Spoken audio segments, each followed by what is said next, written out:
ey Allohim, men qo'limdan kelganini qildim. Endi qalb seni qo'lingda ekanda nima qilay? Bu bolamni o'zgartira olmadim. Qalblar seni qo'lingda. Sendan so'rayman, bolamga hidoyat bergin, tavfiq bergin. Seni yo'lingda yurishini, qiyomat kuni bu bilan birga jannatda ko'rishishni orzu qilaman. Men qiynalib qolaman, o'zim jannatda-yu bolam jahannamga tushib ketib qolsa. Sen rahmlidan rahmlisan. Sen bandangni xafa qilmaysan. Sen bandangni hijolat qildirib qo'ymaysan. Sen bandangning duosini ijobat qilasan, chunki Qur'onda aytgansan, duoingizni ijobat qilaman deb. Men senga duo qilaman, o'g'limni senga topshirdim. Hidoyat ber, tavfiq ber, rushd ber, shunday bir yaxshi inson bo'lsinki, uni jannatda ham ko'ray. Allohu akbar.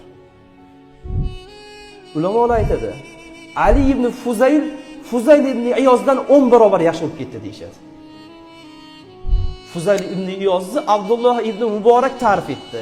Endi Ali ibn Fuzayl ibn Iyozni o'g'lini butun olimlar ta'rif etib, Fuzayl ibn Iyozdan ham o'g'il o'tib ketib qoldi, ilmda ham, taqvoda ham, fiqhda ham deydi. Nima? Bu joyda nima?